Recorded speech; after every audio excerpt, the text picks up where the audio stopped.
खेती के नाम पर बस एक छोटी सी जमीन का टुकड़ा था।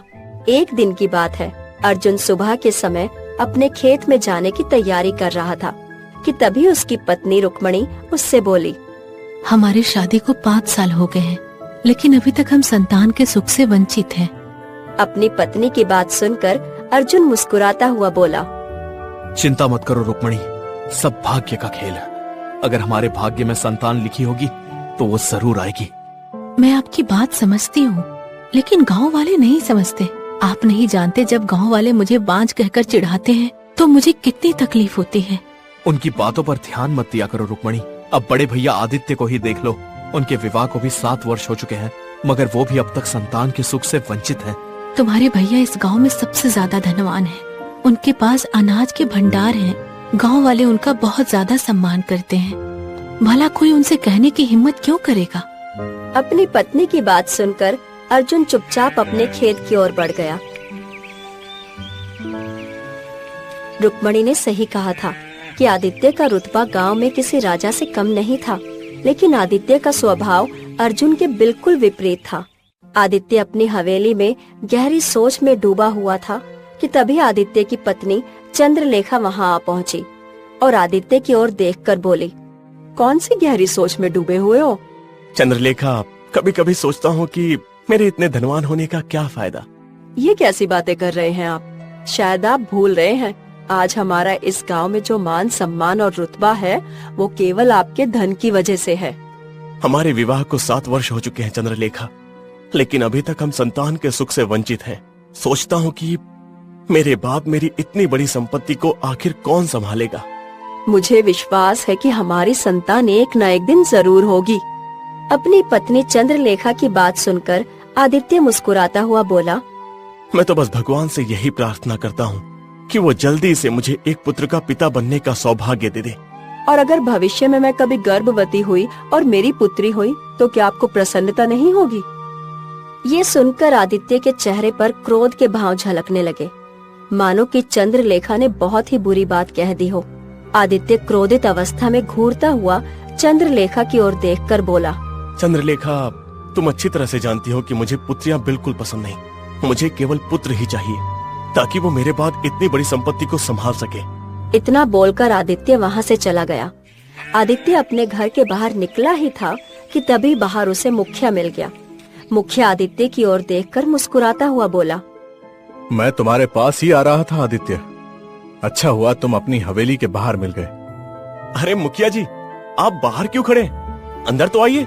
नहीं आदित्य, मुझे किसी आवश्यक काम से बाहर जाना है। दरअसल मैं तुम्हें एक सूचना देने आया हूँ। कैसी सूचना मुखिया जी? मैं कल ही विजयनगर से यहाँ लौटा हूँ। विजयनगर में मुझे सेठ दीनाराम जी मिले थे। दीनाराम जी ने मुझे बताया कि उनके पुत्र का विवाह कुछ दिनों बाद होने वाला है और दीनानाथ जी ने मेरे द्वारा तुम्हें और तुम्हारे छोटे भाई अर्जुन को अपने पुत्र के विवाह में आमंत्रित किया है। मुखिया की बात सुनकर आदित्य मुस्कुराता हुआ बोला, दीनाराम जी ने मुझे आमंत्रित किया है ये तो समझ में आता है, लेकिन उन्होंने अर्जुन को आमंत्रित क्यों किया है? अर्जुन तो एक गरीब व्यक्ति है। क्या दीनाराम इस बात को नहीं जानते? आदित्य की बात सुनकर मुखिया मुस्कुराते हुए बहुत ही शांत स्वभाव में बोला, दरअसल दीनाराम जी तुम्हारे पिता के बहुत अच्छे मित्र थे। उन्होंने तुम्हारे पिता की मित्रता की वजह से ही तुम दोनों भाइयों को निमंत्रण भेजा है। दीनाराम जी को इस बात से कोई मतलब नहीं कि तुम दोनों भाइयों में कौन धनवान और कौन गरीब।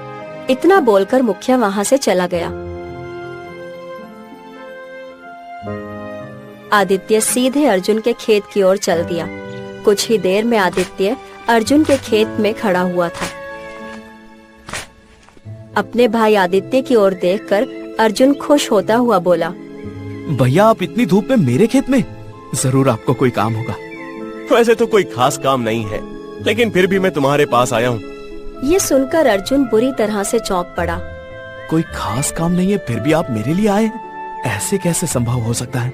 जब भी कोई महत्वपूर्ण काम होता है आप तभी मेरे घर पर या खेत में आते हैं। अर्जुन की बात सुनकर आदित्य घमंड भरे अंदाज में मुस्कुराता हुआ अर्जुन की ओर देखकर बोला, कुछ देर पहले मुखिया जी मेरी हवेली में आए थे। बोल रहे थे कि विजयनगर के व्यापारी दीनाराम ने मुझे और तुम्हें अपने पुत्र के विवाह में आने का निमंत्रण दिया है। वैसे तो मैं तुम्हें अपने साथ कभी नहीं ले जाता, लेकिन जब पिताजी जीवित थे तब दीना राम से उनकी बहुत अच्छी मित्रता थी। अगर मैं अकेला उनके पुत्र के विवाह में गया तो वो मुझसे तुम्हारे बारे में जरूर पूछेंगे, और मैं तुम्हारे बारे में बात करके अपनी बेइज्जती नहीं करवाना चाहता। इसलिए मैं तुमसे अभी से ये कह रहा हूँ कि विजयनगर में दीना राम के पुत्र के समारोह में अगर कोई भी तुमसे तुम्हारे काम के बारे में पूछे तो तुम चुप ही रहना। उन्हें ये मत बता देना कि तुम एक मामूली किसान हो। अपने भाई की बात सुनकर अर्जुन उदास हो गया, लेकिन अर्जुन अपने बड़े भाई का बहुत ही सम्मान किया करता था।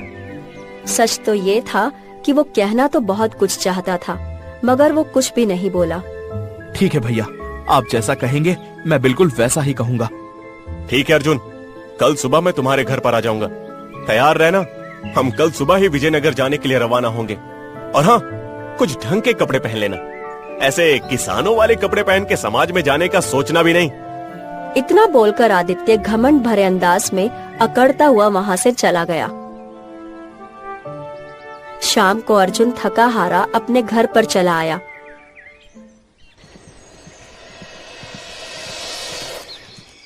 और अपनी पत्नी रुक्मणी की ओर देखकर बोला, तुम्हें पता है रुक्मणी, आज दोपहर में आदित्य भैया मेरे खेत में आए थे। ये सुनकर रुक्मणी बुरी तरह से चौंक पड़ी। तुम्हारे भैया खेत में आए थे? भला उन्हें तुमसे ऐसा क्या काम पड़ गया? जहाँ तक मैं जानती हूँ वो तो तुम्हें हमेशा बेइज्जत करते रहते हैं। अर्जुन अपने और आदित्य के बीच की सारी वार्तालाप रुक्मणी को बताता हुआ बोला। कल भैया सुबह सुबह आ जाएंगे, कल मुझे उनके साथ जाना होगा। अर्जुन, तुम्हारे भैया को कोई अधिकार नहीं है तुम्हारी गरीबी होने का ताना देने का। क्या तुम्हारे भैया को पता नहीं है कि हम किस स्थिति में जूझ रहे हैं? उसके बाद भी उनकी हिम्मत कैसे हुई कि ढंग से कपड़े पहन लेना? और तुम आखिर अपने बड़े भैया से कुछ कहते क्यों नहीं हो? रुक्मणी, पिताजी ने मुझे एक वचन दिया था कि अपने बड़े भाई को हमेशा पिता के समान ही समझना। मैं बस अपने पिताजी को दिया हुआ वचन निभा रहा हूँ। अर्जुन की बातें सुनकर रुक्मणी चुप हो गई। अगले दिन आदित्य सुबह ही अर्जुन के घर पर आ गया। अर्जुन अपने घर के बाहर आदित्य का ही इंतजार कर रहा था। आदित्य अर्जुन की ओर देखकर बोला, हम कनिष्क के जंगल से होते हुए केशवनगर की सीमा पर पहुंचेंगे और वहां से घोड़ा गाड़ी पकड़कर विजयनगर की ओर रवाना हो जाएंगे। अब चलो, देर मत करो। अभी से चलना शुरू करेंगे तो दोपहर तक हम केशवनगर की सीमा पर पहुंच जाएंगे। केशवनगर की सीमा पर पहुंचकर हम घोड़ा गाड़ी पकड़ के विजयनगर पहुंच जाएंगे। इतना बोलकर आदित्य ने अपने कदम कनिष्क के जंगल की ओर बढ़ा दिए और अर्जुन अपने भैया के साथ साथ चलने लगा। कुछ घंटे पैदल चलने के बाद वो दोनों बुरी तरह से थक चुके थे। आदित्य की नजर एक घने वृक्ष पर पड़ी। आदित्य अर्जुन की ओर देखकर बोला, अर्जुन, कुछ देर इसी वृक्ष के नीचे आराम कर लेते हैं, उसके बाद ही आगे बढ़ते हैं। इतना बोलकर आदित्य उस वृक्ष के नीचे लेट गया और अर्जुन भी आदित्य के समीप बैठ गया। तभी अर्जुन और आदित्य के कानों में बच्चों के रोने की आवाज टकराने लगी। उस सुनसान जंगल में बच्चों की रोने की आवाज सुनकर वो दोनों बुरी तरह से चौंक पड़े। आदित्य अर्जुन की ओर देखकर बोला, अर्जुन, बच्चों की रोने की आवाजें क्या मुझे ही सुनाई दे रही हैं या तुम्हें भी सुनाई दे रही हैं? नहीं भैया, मुझे भी आवाजें सुनाई दे रही हैं। तभी अर्जुन की नजर झाड़ियों पर पड़ी। अर्जुन ने देखा कि झोपड़ियों के किनारे एक हिरन खड़ा हुआ था। बच्चों के रोने की आवाजें वहीं से आ रही थी। अर्जुन तुरंत आदित्य की ओर देखकर बोला, भैया, बच्चों की रोने की आवाज वहाँ से आ रही है जहाँ वो हिरन खड़ा हुआ है। चलो चल कर देखते हैं। आदित्य और अर्जुन तुरंत उन झाड़ियों के समीप चले गए जहाँ पर वो हिरण खड़ा हुआ था। उन दोनों ने देखा कि झाड़ियों में एक नवजात सुंदर कन्या और एक नवजात शिशु झाड़ियों में पड़े हुए थे और दोनों रो रहे थे और हिरण नम आँखों से उन दोनों नवजात शिशुओं को देखे जा रहा था। इस दृश्य को देखकर आदित्य बुरी तरह से चौंकता हुआ अर्जुन से बोला, ये दृश्य मेरी समझ में नहीं आ रहा है। इस हिरण को तो भाग जाना चाहिए था, मगर ये तो बच्चों को देखकर रो रहा है। भैया, इस हिरण को गौर से देखिए, ये हिरण नहीं बल्कि हिरनी है। तभी वो हिरनी इंसानी आवाज में उन दोनों की ओर देखकर बोली, क्या तुम दोनों की संतानें हैं? हिरनी के मुंह से इंसानी आवाज सुनकर दोनों बुरी तरह से डर गए। आदित्य डरता हुआ बोला, तुम तो हिरनी हो, तुम इंसानी आवाज में कैसे बात कर सकती हो? मेरे सवाल का जवाब दो। मैं कौन हूँ मैं तुम्हें नहीं बता सकती। समझ लो कि मैं एक मायावी हिरनी हूँ, परंतु ये दोनों बच्चे इंसान के ही हैं। क्या तुम दोनों की संतानें हैं? नहीं, हम दोनों के विवाह को कई वर्ष हो चुके हैं, मगर अभी तक हमें संतान की प्राप्ति नहीं हुई है। तो फिर ठीक है, आज से ये बच्चे तुम्हारी जिम्मेदारी है। इतना बोलकर हिरणी दौड़ती हुई झाड़ियों में खो गई। आदित्य और अर्जुन उन बच्चों को गौर से देखने लगे। सच तो ये था कि उन दोनों के मन में भी प्रेम जाग चुका था, लेकिन विवाह के कई वर्ष के बाद भी वो दोनों संतानहीन थे। आदित्य तुरंत नवजात शिशु को उठाते हुए अर्जुन से बोला, मेरी शुरू से ही तमन्ना थी कि मेरी पत्नी पुत्र को जन्म दे, इसलिए इस लड़के को मैं लूंगा। अर्जुन नवजात कन्या को उठाते हुए आदित्य की ओर देखकर बोला, भैया, मेरी भी तमन्ना यही थी कि मेरी पत्नी किसी संतान को जन्म दे, फिर चाहे वो पुत्र हो या पुत्री, मुझे कोई फर्क नहीं पड़ता, क्योंकि संतान ईश्वर की भेंट होती है। मैं इस लड़की की परवरिश करूंगा। आदित्य अर्जुन का मजाक उड़ाते हुए बोला, कर दी ना तुमने फिर से मूर्ख वाली बात, इसीलिए तुम आज तक गरीब हो। अब चलो विवाह समारोह में जाने का योजना खत्म करते हैं और अपने अपने घर चलते हैं। अर्जुन और आदित्य अपने अपने घर चले गए।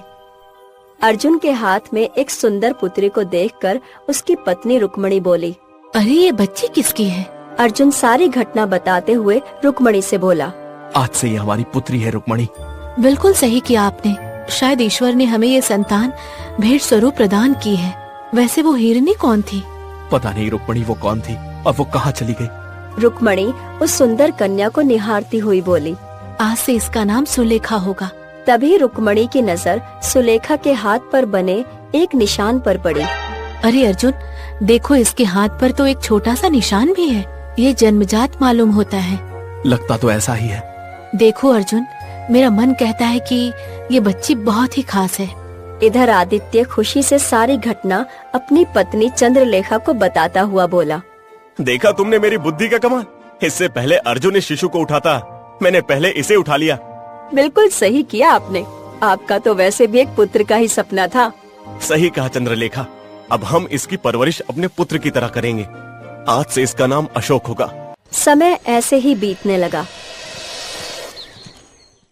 ऐसे ही 10 वर्ष बीत गए। आदित्य का पुत्र अशोक 10 वर्ष का हो चुका था। उसकी परवरिश बड़े ही लाड़ प्यार में हो रही थी। वहीं अर्जुन की पुत्री सुलेखा हमेशा बीमार रहती थी। आदित्य और रुक्मणी हमेशा सुलेखा का इलाज कराते रहते और उसे किसी भी चीज की कमी महसूस न होने देते। एक दिन आदित्य एक वैद्य की झोपड़ी से अपनी बेटी सुलेखा को लेकर निकल ही रहा था कि तभी वहां पर आदित्य आ पहुंचा। आदित्य के बगल में उसका 10 वर्षीय पुत्र अशोक महंगे वस्त्र पहने हुए खड़ा था। आदित्य घमंड भरे अंदाज में अर्जुन की ओर देखकर बोला, जब से तुमने इस पुत्री को लिया है अर्जुन, तब से तुम इसका इलाज ही करा रहे हो। बीमारी और स्वास्थ्य हमारे हाथ में नहीं होता भैया। मुझे विश्वास है कि एक दिन सुलेखा स्वस्थ हो जाएगी। वैसे भी तुम शुरू से ही फटे हाल रहे हो, और जब से तुमने इस बच्ची को गोद लिया है तब से तुम्हारी स्थिति और दयनीय हो गई है। मुझे देखो, मेरा पुत्र अशोक कुछ ही समय में जवान हो जाएगा और उसके बाद सारी संपत्ति का वारिस यही बन जाएगा, और तुम्हारा जीवन इस बीमार लड़की का इलाज करते करते ही खत्म हो जाएगा। इतना बोलकर आदित्य अशोक के साथ वहां से चला गया। अर्जुन अपनी पुत्री को लेकर घर आ गया। समय ऐसे ही बीतने लगा और 10 वर्ष और बीत गए। सुलेखा अब जवान और स्वस्थ हो चुकी थी। उसकी सुंदरता के चर्चे दूर दूर के राज्यों में फैले हुए थे। तो वहीं आदित्य का पुत्र अशोक भी जवान हो चुका था, मगर बहुत ज्यादा लाड़ प्यार की वजह से अब वो बुरी तरह से बिगड़ चुका था। वो आदित्य की दौलत दोनों हाथों से लुटा रहा था। एक दिन आदित्य रात के समय जब घर आया तो उसने देखा उसका पुत्र अशोक घर पर मौजूद नहीं था। ये देखकर आदित्य गुस्से में अपनी पत्नी चंद्रलेखा से बोला, आखिर तुम अशोक को समझाती क्यों नहीं? दिन दिन भर गायब रहना और कभी कभी रात में भी घर नहीं आना, ये अच्छे संकेत नहीं है। आज ही मुखिया मुझे बता रहा था कि वो दोनों हाथों से मेरे धन को उड़ा रहा है, और तो और मैंने सुना है कि वो केशव नगर के कोठों में भी जाने लगा है। मैं तो समझा समझा कर तंग आ चुकी हूँ। ये सब तो आपके प्यार लाड़ का ही नतीजा है।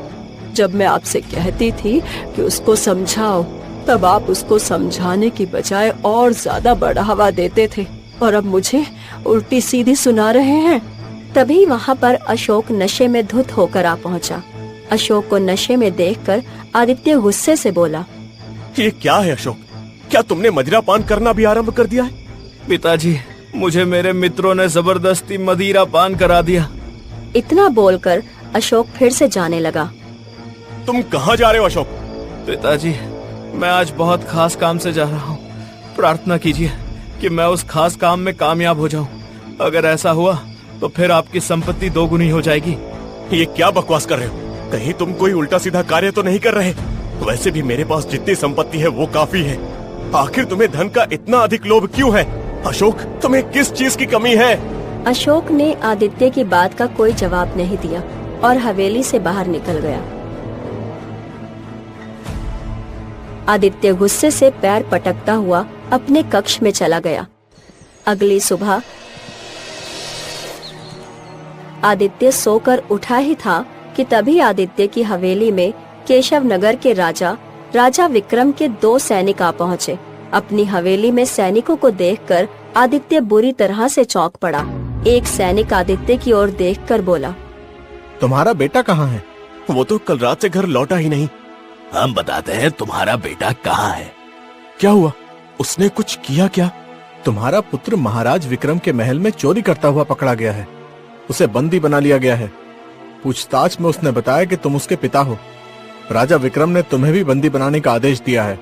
इतना बोलकर दोनों सैनिकों ने आदित्य को बंदी बना लिया और आदित्य को घसीटते हुए उसकी हवेली से बाहर ले गए। इत्तेफाक से वहाँ से अर्जुन गुजर रहा था।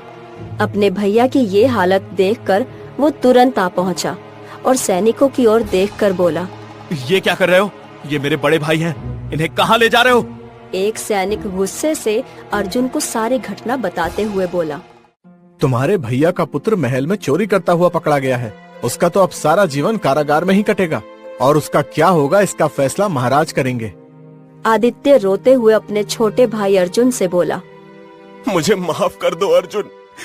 मैंने अब तक तुम्हारा अपमान किया, तुम्हारा मजाक उड़ाया और देखो आज सारे गांव में सबके सामने मेरा ही मजाक उड़ रहा है। मैंने 20 वर्ष पहले ये सोचकर पुत्र को उठाया था कि वो मेरी संपत्ति को संभालेगा, मगर इसका उल्टा हुआ। शायद ये मेरे गुनाहों की सजा है। ये कैसी बातें कर रहे हैं भैया? सही कह रहा हूँ अर्जुन। भाग्य का खेल तो देखो। मैंने पुत्र को उठाया और मैं इस हाल में हूँ। तुमने पुत्री को उठाया, फिर भी तुम्हारे चेहरे पर संतोष झलक रहा है क्योंकि तुमने अपनी पुत्री को अच्छे संस्कार दिए जो शायद मैं अशोक को देना भूल गया। आप चिंता मत करिए भैया, मैं अशोक और आपको सही सलामत गांव तक ले जाऊंगा। मैं आपको वचन देता हूँ कि मैं आप दोनों को कुछ भी नहीं होने दूंगा। अर्जुन की बात सुनकर आदित्य की आंखों में आंसू आ गए। सच तो ये था कि उसकी आंखों में पश्चाताप के आंसू थे। वो सैनिक आदित्य को महल की ओर ले गए। अर्जुन दौड़ता हुआ अपने घर आ पहुंचा और सारी घटना अपनी पत्नी रुक्मणी को और सुलेखा को बताते हुए बुरी तरह से खांसने लगा। अर्जुन को खांसते हुए देख उसकी पुत्री सुलेखा तुरंत उससे बोली, पिताजी, आपकी तबीयत वैसे भी कुछ दिनों से ठीक नहीं चल रही। लेकिन सुलेखा, मेरा महल जाना भी आवश्यक है। कहीं महाराज अशोक और भैया को लेकर कड़ा फैसला ना सुना दे। ठीक है पिताजी, लेकिन मैं भी आपके साथ चलूंगी। ठीक है। अर्जुन सुलेखा को लेकर राज दरबार पहुंच गया। राजा विक्रम अपने सिंहासन पर बैठा हुआ था। राजा विक्रम के ठीक बगल में महल के राजगुरु भी बैठे हुए थे। अर्जुन राजा विक्रम की ओर देखकर बोला, मेरा नाम अर्जुन है महाराज। आज सुबह ही आपके सैनिक मेरे भैया को बंदी बनाकर ले गए हैं। कहीं तुम्हारे भैया का नाम आदित्य तो नहीं? हाँ महाराज। उन्हें बंदी बनाने का आदेश मैंने ही दिया है। तुम जानते हो उनका पुत्र अशोक महल से चोरी करता हुआ पकड़ा गया। उसकी इतनी हिम्मत। लेकिन इसमें भैया का क्या दोष? जब पुत्र बुरे कार्य करता है तो उसमें पिता का भी बराबर दोष होता है। इतना बोलकर राजा विक्रम अपने सिंहासन से उठकर खड़ा हो गया और धीरे धीरे कदमों से चलता हुआ अर्जुन और सुलेखा के करीब खड़ा होकर सुलेखा को बहुत गौर से देखने लगा। उसकी ओर बहुत गौर से देखते हुए सुलेखा राजा विक्रम से बोली, क्या हुआ महाराज, आप मुझे इतनी गौर से क्यों देख रहे हैं? न जाने क्यों तुम्हारा चेहरा काफी जाना पहचाना लग रहा है। सच तो ये है कि तुम्हारा चेहरा मुझे अपनी पत्नी की याद दिलाता है। राजा विक्रम ने इतना कहा ही था कि तभी उसकी नजर सुलेखा के हाथ पर पड़ी, जिस पर एक निशान बना हुआ था। उस निशान को देखकर राजा विक्रम पूरी तरह से चौंकता हुआ सुलेखा से बोला, तुम्हारे हाथ में ये निशान कैसे आया? महाराज, ये निशान तो मैंने बचपन से देखा है। तभी राजा विक्रम अर्जुन की ओर देखकर बोला, ये किसकी पुत्री है? महाराज, ये मेरी पुत्री है। झूठ मत बोलो, इसके हाथों का निशान बता रहा है कि ये तुम्हारी पुत्री नहीं है। मुझे सच सच बताओ, आखिर ये किसकी पुत्री है? राजा विक्रम की बात सुनकर राजगुरु धीरे धीरे कदमों से चलते हुए अर्जुन के पास आकर खड़े हो गए और अर्जुन की ओर रहस्यमयी नजरों से देखकर बोले, देखो अर्जुन, घबराने की जरूरत नहीं है, सच बताओ कि किसकी पुत्री है। अर्जुन राजगुरु और राजा विक्रम को 20 वर्ष पुरानी सारी घटना बताने लगा। अर्जुन जैसे जैसे उस घटना को बता रहा था, राजा विक्रम और राजगुरु के चेहरे पर गंभीर भाव आते जा रहे थे और उनके चेहरे पर एक खुशी भी झलक रही थी। कुछ देर बाद अर्जुन सारी घटना बताकर चुप हो गया। तभी राजा विक्रम की आंखों से आंसू बहने लगे। वो तुरंत एक सैनिक की ओर देखकर बोला, जाओ, जाकर अशोक और आदित्य को तुरंत रिहा करके यहाँ लेकर आओ। कुछ ही देर में आदित्य और अशोक राजा विक्रम के सामने खड़े थे। राजा विक्रम आंखों में आंसू लिए हुए आदित्य और अर्जुन की ओर देखकर बोले, तुम दोनों जानते हो 20 वर्ष पहले तुमने जो हिरनी जंगल में देखी थी वो कौन थी? नहीं महाराज। वो मेरी पत्नी रानी रूपमती थी। ये सुनकर आदित्य और अर्जुन बुरी तरह से चौंक पड़े। और तुमने जंगल में जिस पुत्र और एक पुत्री को उठाया था, वो दोनों ही मेरी संतानें थी। ये आप क्या कह रहे हैं महाराज? तभी राजगुरु गंभीर अवस्था में अर्जुन से बोले, महाराज सही कह रहे हैं अर्जुन, ये घटना 20 वर्ष पुरानी है। उस समय एक साधु महल में भिक्षा मांगने के लिए आया। रानी रूपमती ने उस साधु पर कोई ध्यान नहीं दिया। वो अपने पुत्र और पुत्री को खिलाने में मगन थी। साधु ने महारानी को कई बार आवाजें दी, मगर महारानी ने साधु की कोई बात नहीं सुनी। ये देखकर साधु क्रोधित हो उठा। उसने महारानी को उसी समय हिरनी बन जाने का श्राप दे दिया। हिरनी में परिवर्तित होने के बाद रानी रूपमती फूट फूट कर रोने लगी। तभी वहां महाराज आ पहुंचे। महाराज साधु से माफी मांगने लगे। साधु का दिल पिघल गया। साधु ने महाराज से कहा कि अपनी हिरनी पत्नी और अपने दोनों बच्चों को कनिष्क के जंगल में भेज दो। कुछ समय बाद वहां से ऐसे 2 व्यक्ति गुजरेंगे जिनकी कोई संतान नहीं होगी। वो तुम्हारी उन दोनों संतानों को उठाकर ले जाएंगे और उनकी परवरिश करेंगे। 20 वर्ष के पश्चात अगर उन दोनों की संतानें तुम्हारी हिरनी पत्नी के सामने आएंगी तो तुम्हारी पत्नी के ऊपर लगा हुआ श्राप समाप्त हो जाएगा। इतना कहकर साधु राजगुरु चुप हो गए। राजा विक्रम अर्जुन की ओर देखकर बोले, मेरी पत्नी आज भी कनिष्क के जंगल में हिरनी के रूप में भटक रही है। चिंता मत कीजिए महाराज, उनकी पुत्री सुलेखा और उनके पुत्र अशोक 20 वर्ष के हो चुके हैं। चलिए महारानी को असली रूप में वापस ले आते हैं। कुछ देर में वो सब कनिष्क के जंगल में खड़े हुए हिरनी को खोज रहे थे। कुछ ही देर बाद एक हिरनी झाड़ियों से निकलते हुए अशोक और सुलेखा के सामने खड़ी हो गई। अगले ही पल वो रंग बिरंगी किरणों के साथ वो रूपमती में परिवर्तित हो गई और राजा विक्रम को देखकर फूट फूट कर रोने लगी। राजा विक्रम आदित्य और अशोक की ओर देखकर बोले, तुम दोनों का जितना भी धन्यवाद करूं वो कम है। तुम दोनों की वजह से मेरी पत्नी श्राप से मुक्त हुई है। इतना बोलकर राजा विक्रम सुलेखा और अशोक की ओर देखकर बोले, तुम दोनों मेरी संतानें हो। तुम्हारी जगह गांव में नहीं बल्कि महल में है। अशोक, जिसका दिल अब बदल चुका था, वो रोते हुए राजा विक्रम से बोला, नहीं महाराज, मेरे असली पिता तो आदित्य ही हैं और वही रहेंगे। मैं इनसे अलग नहीं हो सकता। और मेरे पिताजी हमेशा अर्जुन ही रहेंगे। तभी राजगुरु मुस्कुराते हुए उन दोनों से बोले, और अगर सब एक साथ रहें तो कैसा रहेगा? ये सुनकर सभी चौंक पड़े। आप कहना क्या चाहते हैं? तुम सब आज से मेरे ही महल में रहोगे, मेरी ही छत्र छाया में। इससे ना तुम अपनी संतानों से अलग होगे और ना ही मैं। राजा विक्रम की बात सुनकर वहाँ मौजूद सभी लोग मुस्कुराने लगे और उस दिन के बाद वो सभी एक परिवार की तरह राजा विक्रम